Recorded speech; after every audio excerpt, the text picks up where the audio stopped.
March 27th, 1945. Shimonoseki Strait, Japan. The ink barely dried on the logbook as the duty officer at Moji Naval Base recorded observations that would have earned him court-martial for defeatism if discovered by the Kempitai military police. The ships are vanishing. Not to bombs we can see, not to submarines we can hunt, but to something invisible beneath our own waters. Through the observation post windows, he had just witnessed something that defied comprehension.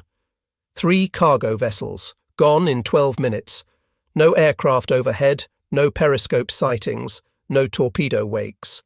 Just sudden explosions tearing steel hulls apart, sending thousands of tons of desperately needed rice and coal to the ocean floor. In the past 72 hours, the Shimonoseki Strait, Japan's vital maritime artery connecting the Sea of Japan to the inland sea, had become a graveyard of merchant vessels. 102 Boeing B-29 superfortresses had visited the strait that night, but not with their usual cargo of incendiary bombs.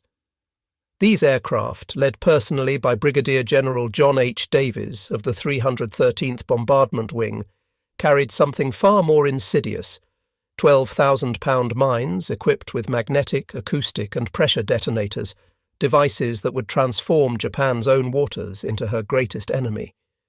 What the naval observers didn't know, what the entire Japanese command wouldn't fully grasp for weeks, was that this night marked the beginning of Operation Starvation, the most devastating yet least visible campaign of the Pacific War.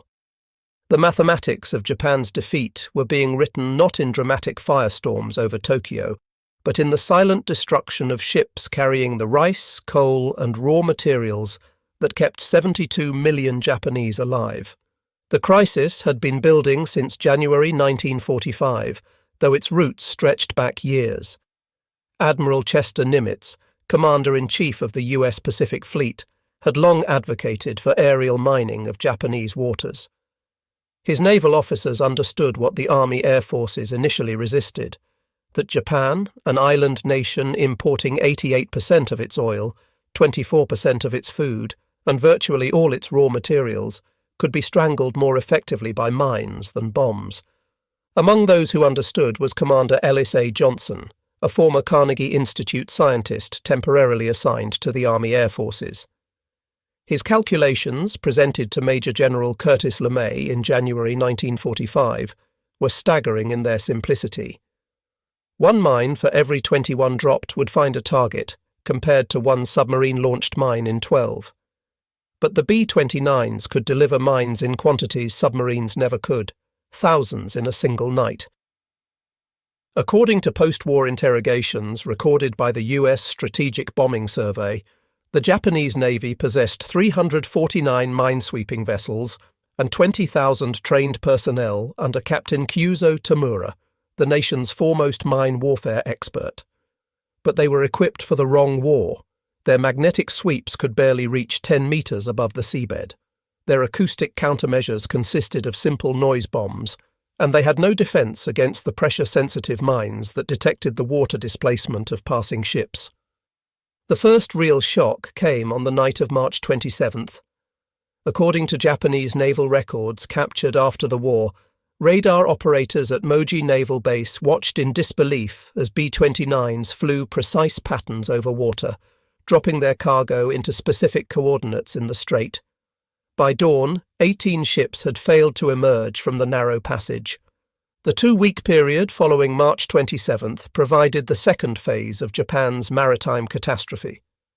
According to the proceedings of the U.S. Naval Institute, the destroyer Yukikaze, which had survived every major naval battle of the war, found itself trapped in port, its captain unwilling to risk the minefield. The Americans dropped death that couldn't be seen, found, or fought.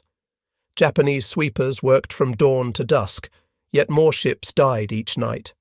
The mines seemed to think. Some exploded immediately, others waited days, learning patterns. The mining runs were made by individual B-29 superfortresses at night at moderately low altitudes, with radar providing mine release information. The B-29s came singly or in small groups, harder to track than the massive formations that hit cities. They flew at 5,000 to 8,000 feet, low enough for accurate drops but high enough to evade most anti-aircraft fire. According to technical reports submitted to the Strategic Bombing Survey, the sophistication of American mines stunned Japanese engineers. 6 different types of triggers: magnetic sensors that detected steel hulls, acoustic devices that heard engines, pressure mechanisms that felt passage through water. Some combined all 3. Some counted ships before detonating. Some waited days before arming. April 2nd, 1945. Kobe Harbor. According to the Joint Army-Navy Assessment Committee records, the 6,000-ton freighter Yamashiro Maru, carrying Manchurian soybeans, entered what had been confirmed as a swept channel. The vessel drew 26 feet of water, well within the safe parameters confirmed by minesweepers that morning. At 0832 hours, a pressure mine designated M11 dropped 6 days earlier and programmed to ignore the first 3 ships passing overhead, detonated directly beneath the engine room. Official casualty reports indicate 12 survivors from a crew of 53. The ship went down in 4 minutes. The water was full of soybean paste and drowning men. Shipping through Kobe declined by 85%, from 320,000 tons in March to only 44,000 tons in July. The port that had handled more cargo than any other Japanese facility became a maritime ghost town. Ships accumulated in anchorages, their captains refusing to enter the port. Food rotted on the docks while cities starved. By mid-April, according to US Navy analysis, within the first month, 113 Japanese merchant ships struck mines and sank in the strait, representing 9% of Japan's remaining merchant fleet. The 600-metre-wide passage, through which 70,000 tons of cargo had passed daily, was reduced to a trickle. The impact rippled through every aspect of Japanese life. According to intercepted Japanese communications decoded by Allied intelligence, munitions factories in Tokyo reported, "No coal for the factories today." Ships cannot get through from Kyushu. The shortage of rice was exacerbated by the rice crop being disastrous, the worst since 1910. Combined with the mining blockade preventing food imports, Japan faced catastrophe. Daily rice rations in major cities fell from 350 grams to 250 grams, then to nothing but sweet potatoes and sawdust extended flour. Fishing boats, previously exempt from military attention, became unintended victims. Naval records show the 30-ton Fukuju Maru triggered an acoustic mine in Osaka Bay, killing 7 fishermen.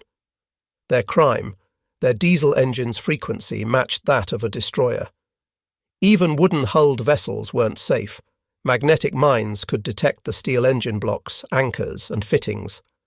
According to a report submitted to Imperial General Headquarters and later captured, Japanese analysts calculated that at current loss rates, Japan would have no merchant fleet by November 1945. The report concluded, "We are not being defeated. We are being starved." The numbers told a story of systematic annihilation. In March 1945, before the mining campaign, Japan moved 545,000 tons of cargo through her major ports. By April, this had fallen to 381,000 tons.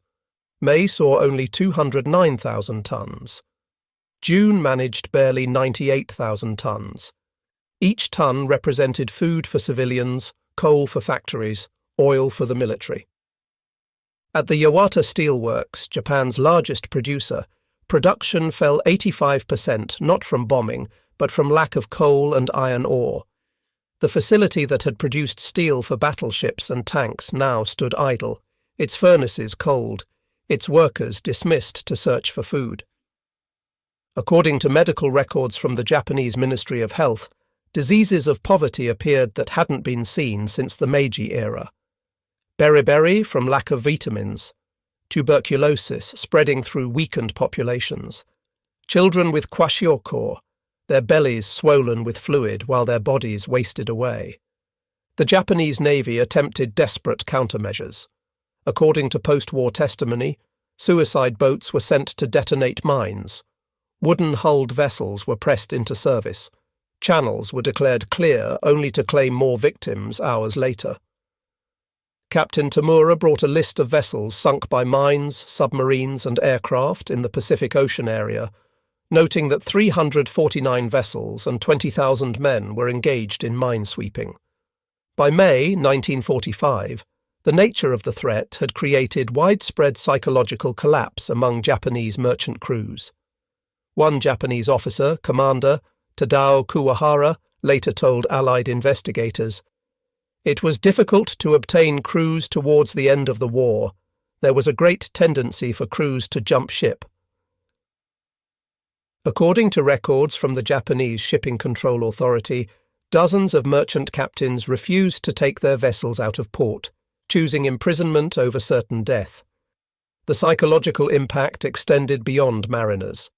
In coastal cities, residents could see ships exploding in supposedly safe waters. The randomness, the helplessness against an unseen enemy created unique terror. By June 1945, Japan's industrial economy had effectively ceased to function. The Kawasaki shipyards, which had built submarines and destroyers, received no steel for 2 months. The Mitsubishi aircraft factories producing the new Raiden fighter shut down for lack of aluminum. Even the sacred Yamato's sister ship, the incomplete carrier Shinano, sat rusting in dock, no fuel to move her, no steel to complete her. Coal, Japan's primary energy source, became critically scarce. Ship passage through the Shimonoseki Straits decreased from 70,000 tons per day in March to 35,000 tons in April, plummeted to 7,500 tons in May, and 1,750 tons in June, staggered up to 8,000 tons in July, and dropped to 1,500 tons in August. Power plants shut down, leaving entire prefectures without electricity. In Osaka, factories that had run 3 shifts now opened only when coal arrived, sometimes once a week, often not at all.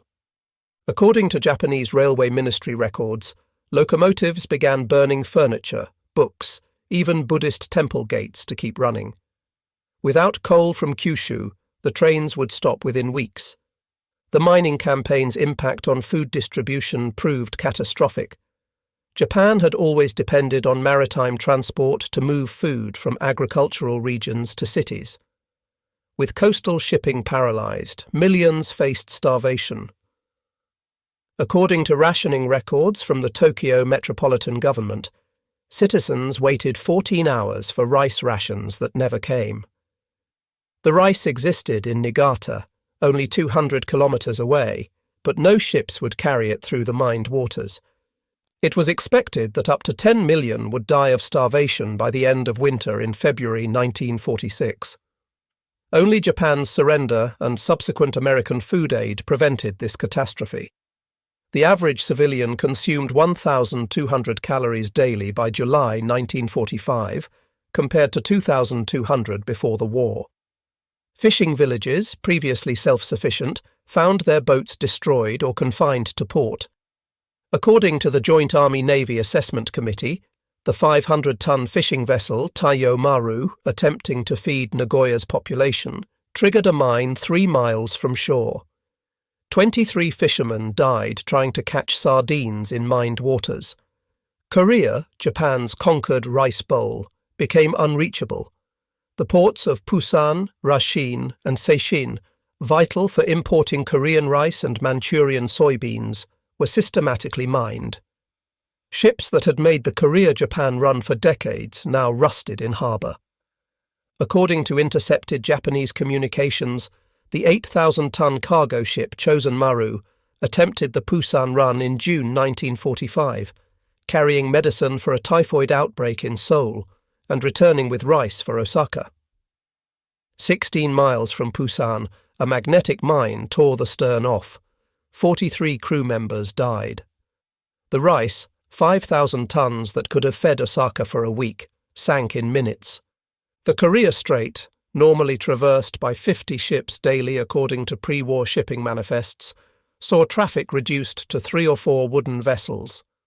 The Japanese army in Korea, cut off from the homeland, began requisitioning food from Korean civilians, causing famine there as well. Japan's industrial lifeline to Manchuria, source of iron ore, coal and soybeans, withered and died. According to Japanese customs records, the port of Dairen, Manchuria's window to Japan, processed only 12,000 tons in July 1945, compared to 380,000 tons a year earlier. Kwantung Army logistics reports captured after the war revealed mountains of resources in Manchuria, steel, coal, food, all useless because ships wouldn't come. Those that attempted the journey didn't return. The consequences cascaded through Japan's war economy. According to the Strategic Bombing Survey, aircraft production, dependent on Manchurian aluminum, fell 91%. Tank production ceased entirely. Even basic ammunition became scarce as Manchurian lead and copper supplies were cut off. The American mines represented technology Japan couldn't match.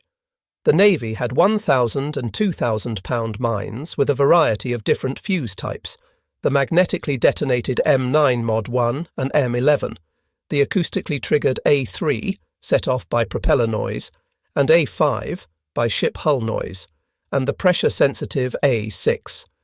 Japanese naval engineers, examining recovered mines according to their technical reports, found technology years ahead of their capabilities. Magnetic sensors that could distinguish between ship types, acoustic devices that ignored countermeasures, pressure sensors so sensitive they detected a rowboat. The ship count mechanisms particularly frustrated Japanese sweepers. A mine might ignore the first 5 ships, then destroy the 6th. Channels declared clear became death traps. Some mines armed themselves days after being laid, others waited weeks. The randomness made every voyage Russian roulette. The B-29s AN/APQ-13 radar allowed precision mining even in darkness and bad weather. According to intercepted Japanese communications, observers couldn't understand how Americans dropped mines precisely in shipping channels on overcast nights. This technological superiority extended to mine assembly. In less than 6 months, mine assembly depot number 4, 12 officers and 171 men, loaded 13,090 mines into the lumbering superforts, offering some 200 possible combinations of triggers and delays. Each minefield was customized for specific Japanese countermeasures, staying ahead of sweeping techniques. Japan's submarine fleet, her last offensive naval capability, found itself imprisoned in home waters. According to Japanese naval records, the I-58, which would later sink USS Indianapolis, spent 3 months trapped in Kure Harbor, her captain unwilling to risk the minefields. Vice Admiral Takeo Takagi, commanding Japan's 6th Fleet submarines, reported to Imperial Naval Headquarters, "Our submarines cannot deploy. The Americans have turned our own bases into prisons." When the battleship Yamato sortied for her suicide run to Okinawa in April, she had to use the Bungo Strait instead of the more convenient Shimonoseki Passage. This route exposed her to American reconnaissance, leading to her destruction by carrier aircraft. The mines had indirectly claimed the world's largest battleship. Japan's minesweeping forces, initially confident, gradually realized their impotence. The magnetic sweep cables, limited to 10 meters above the seabed, couldn't reach mines in deeper waters. The acoustic countermeasures, simple noisemakers, were ineffective against sophisticated American acoustic sensors. According to Japanese minesweeping records, on May 15th, the minesweeper W-22 detonated a mine while sweeping, killing 18 crew members. The vessel was using all prescribed countermeasures, magnetic cables deployed, noisemakers operating, travelling at safe speed. The mine, programmed to ignore standard sweeping signatures, waited for the ship itself. Captain Tamura himself admitted after the war in his interrogation, "The result of B-29 mining was so effective against the shipping that it eventually starved the country," adding that it was a far-sighted policy. The numbers achieved by Operation Starvation defied pre-war projections. The 20th Air Force flew 1,529 sorties, laying 12,135 mines in 26 fields on 46 separate missions. Mining demanded only 5.7% of the 21st Bomber Command's total successful sorties, and only 15 B-29s were lost in the effort. In return, mines sank or damaged 670 ships totaling more than 1,250,000 tons. This exceeded the combined total of all other causes, submarines, carrier aircraft, and surface vessels, during the same period. The efficiency was staggering. Each B-29 lost cost Japan roughly 45 ships. By comparison, the submarine force, despite its celebrated successes, required 190 submarines to sink 1,314 ships throughout the entire war, an average of 6.92 ships per submarine. The 40 B-29s dedicated to mining averaged 7.08 ships destroyed per aircraft in just 5 months. Behind the statistics lay human tragedy on an immense scale. According to the Japanese Seamen's Union post-war records, merchant marine casualties exceeded 25,000 dead. These were Japan's most experienced mariners, men who had sailed these waters for decades. Their loss couldn't be replaced. By war's end, some ships were crewed by teenagers and elderly men with no maritime experience. Families of merchant sailors faced particular anguish. Unlike combat deaths, which carried honour, mining deaths seemed random, meaningless. According to testimonies collected by the Japanese government, families received notices stating only "lost at sea." No glory in being killed by an unseen enemy while carrying rice. By July 1945, Japan's cities were dying. According to Tokyo Metropolitan Government records, the capital's population, swollen by refugees from bombed areas, consumed its last rice reserves. The black market price for rice reached 100 times the official rate. People traded family heirlooms for sweet potatoes. In Osaka, according to medical reports submitted to the occupation authorities, hospitals performed surgery without anesthetic. None arrived from pharmaceutical plants. No bandages, no medicine. Patients died from infections that penicillin would have cured in days, but no ships brought medicine. According to Education Ministry records, school lunch programs, which had provided one reliable meal daily, ceased in May 1945. Teachers reported students fainting from hunger during lessons. Some schools closed entirely. No food for students, no coal for heating, no transportation for teachers. The mining campaign created cascading failures throughout Japan's economy. Factories without coal couldn't produce. Without production, workers weren't paid. Without pay, they couldn't buy food. Without food, they couldn't work. According to company records, the Nagasaki shipyards, which had built the battleship Musashi, employed 30,000 workers in January 1945. By July, only 3,000 remained. The rest had been dismissed or had fled to the countryside seeking food. Those remaining produced nothing, no steel, no coal, no purpose except survival. Even sake production, culturally vital for morale, ceased. According to brewing industry records, the Gekkeikan brewery in Kyoto, operating since 1637, shut down in June 1945. No rice for brewing, no bottles from glass factories, no transportation to distribute. 3 centuries of tradition ended by mines.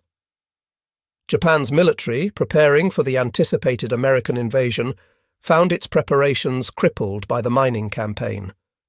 According to Imperial General Headquarters records, troops couldn't deploy between islands, ammunition couldn't reach defensive positions. Even the vaunted kamikaze program was affected. Aviation fuel couldn't reach airfields. War Minister General Korichika Anami's private papers, discovered after the war, revealed, "We prepare to fight on the beaches, but our soldiers have no bullets. We promise to fight to the last man, but that man will be fighting with bamboo spears." The Japanese Army's plan to transfer divisions from China to defend the homeland collapsed. Ships wouldn't attempt the voyage. The crack Kwantung Army, Japan's best remaining force, sat uselessly in Manchuria while the homeland prepared for invasion with teenage conscripts. Of the 143 Japanese ships sunk by bombs, torpedoes, and mines in July 1945, American submariners accounted for less than 10%. Airmen accounted for less than 10% for over 90%, fully 129 vessels. The B-29s had achieved what submarines couldn't: complete paralysis of Japanese maritime movement. The efficiency was remarkable.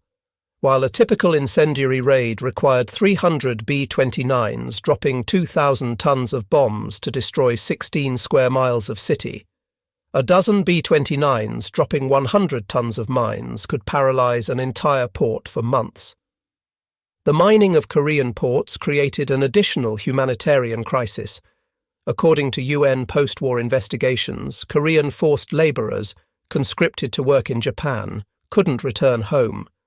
Japanese colonists in Korea couldn't evacuate. Both populations faced starvation as food distribution collapsed. The port of Wonsan, mined in July 1945 according to US Navy records, wouldn't be fully cleared until 1950, only to be mined again during the Korean War. Some American mines from 1945 would claim North Korean vessels 5 years later. As July turned to August 1945, Japan faced complete collapse. According to the Strategic Bombing Survey's analysis of Japanese shipping records, vessel passage through critical straits had fallen to mere fractions of peacetime levels. The nation that had launched the Pacific War with dreams of empire now couldn't feed its capital city. On August 5th, 5 days before Japan's surrender, B-29s dropped another 95 mines in Japanese waters, according to mission records. These mines would continue killing after the war ended. Japanese records show the Kaio Maru struck a mine on August 20th, 5 days after surrender, killing 18 crew members who thought their war was over. While historians debate the atomic bomb's role in Japan's surrender, the mining campaign's impact was undeniable. Prince Fumimaro Konoe stated after the war in testimony to occupation authorities, "The aerial mining by B-29s had been equally as effective as the B-29 attacks on Japanese industry at the closing stages of the war, when all food supplies and critical material were prevented from reaching the Japanese home islands." Emperor Hirohito himself, in his recorded surrender speech, cited the nation's inability to continue fighting. Behind that inability lay empty stomachs, cold factories, and idle shipyards, all consequences of mines. According to post-war interrogations, Admiral Kichisaburo Nomura, former ambassador to the United States, admitted, "We could have endured the bombing. Cities can be rebuilt, but we could not endure starvation. The mines defeated us by taking away our ability to feed ourselves." Japan's surrender didn't end the mining tragedy. The US Navy informed Japanese authorities that clearing the mines was their responsibility. With American supervision, Japanese minesweepers began the deadly work of clearing their own waters. The task seemed impossible. Many mines had delayed arming mechanisms that wouldn't activate for months. Others had ship count mechanisms that might wait for the 100th vessel. Some combined multiple sensors, requiring specific conditions to detonate. The Americans provided general locations but not specific mine positions or types. In December 1945, the IJN minesweeping forces, commanded by Captain Kyuzo Tamura, were transferred to the newly established 2nd Demobilization Ministry and continued the minesweeping operation. These men, many former Imperial Navy sailors, now worked for their defeated nation and occupiers. The human cost continued after surrender.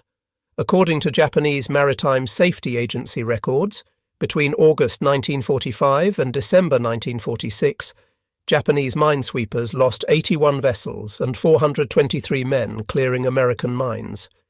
Each death was a reminder of the war's lasting legacy.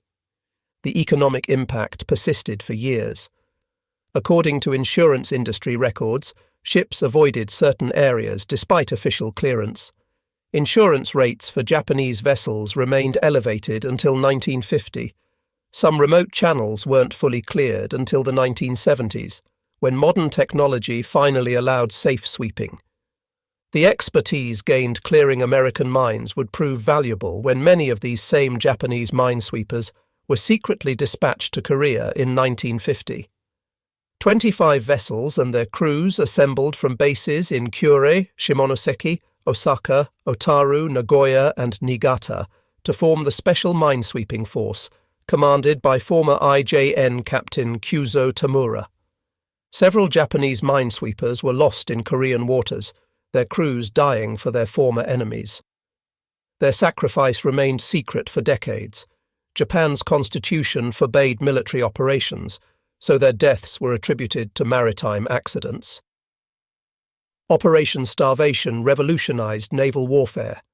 The concept of precise aerial mining, using aircraft navigation systems to place mines in specific locations, became standard doctrine. Every major navy studied the campaign's results. The technology proliferated. Acoustic, magnetic, and pressure mines became standard in naval arsenals worldwide. The ship count mechanisms, delayed arming devices, and combination sensors pioneered in Operation Starvation appeared in Cold War minefields from the Baltic to the South China Sea. Despite its devastating effectiveness, Operation Starvation remained largely unknown to the American public. No dramatic gun camera footage, no celebrated aces, no visible destruction. Mines sinking ships at night made poor propaganda compared to daylight carrier strikes. The B-29 crews themselves received little recognition. While bomber crews attacking cities became celebrities, the mining crews remained anonymous. According to Veterans Administration records, mining missions didn't even qualify for the same combat points as bombing raids. The Navy's involvement was similarly overlooked. Commander Johnson and his team, who designed the mining patterns and selected the targets, received only minor commendations. Their contribution to victory through applied mathematics and oceanography lacked the glamour of surface combat. The United States Strategic Bombing Survey concluded in its official report that Japan faced destruction twice over, once through import strangulation, again through direct bombing. The survey's most striking finding: Japan would have surrendered even if the atomic bombs had not been dropped, even if Russia had not entered the war, and even if no invasion had been planned or contemplated. According to Japanese military assessments captured after the war, by July 1945, Japan had devoted its remaining shipping exclusively to food and salt imports, abandoning industrial raw materials entirely, a decision that spelled economic doom regardless of military developments. The magnitude of Operation Starvation can be measured in stark statistics that reveal both its efficiency and devastating impact. Mining operations: total sorties flown, 1,529.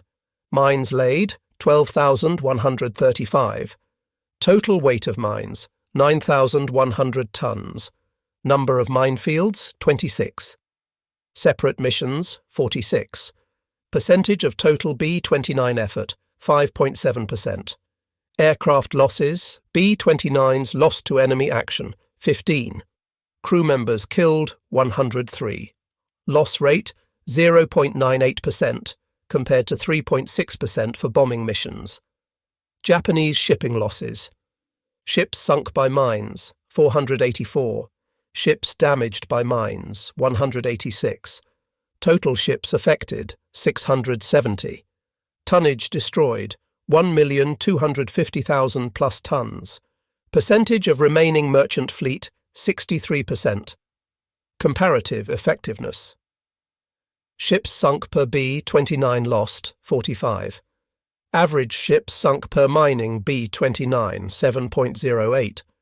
Average ships sunk per submarine, entire war, 6.92. Tons of shipping sunk per ton of mines, 137. Port impact Shimonoseki Strait traffic reduction, 98%. Kobe shipping decline, 85%. Major ports closed, 35 of 47. Convoy routes abandoned, 35 of 47. Economic consequences. Import reduction, 90%. Coal shipments decline, 95%. Food distribution decline, 88%. Industrial production fall, 65%. Human cost. Japanese merchant marine deaths, 25,000 plus. Fishing boat casualties, 7,000 plus. Post-war mine clearing deaths, 423. Civilians at risk of starvation, 10 million, prevented by surrender. Post-war clearing years to clear major ports, 2. Years to clear all waters, 27.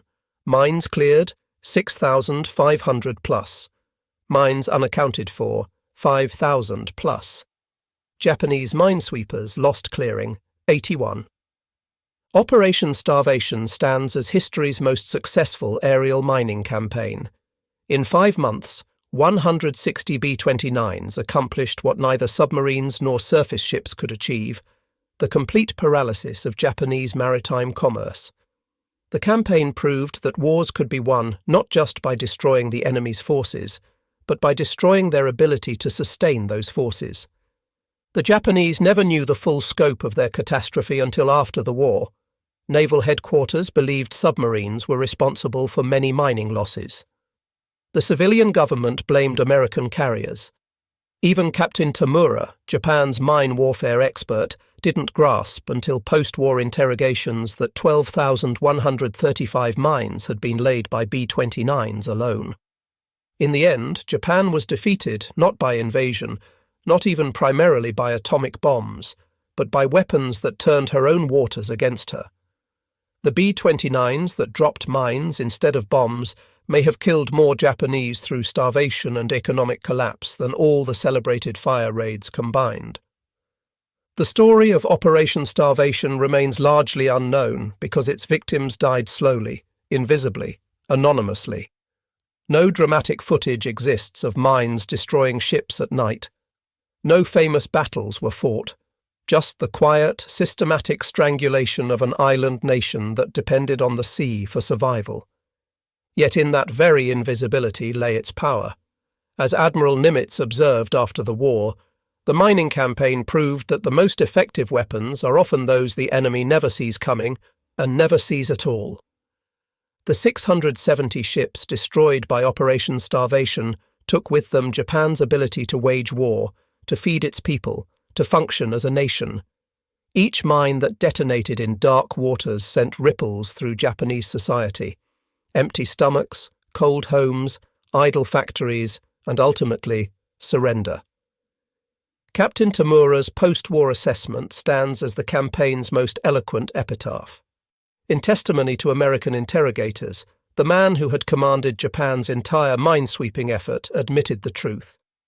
The B-29 mining campaign had effectively starved the country, achieving through invisible weapons what visible bombs could not: the complete paralysis of an island empire. The Japanese never knew what hit them, and that, ultimately, was the point.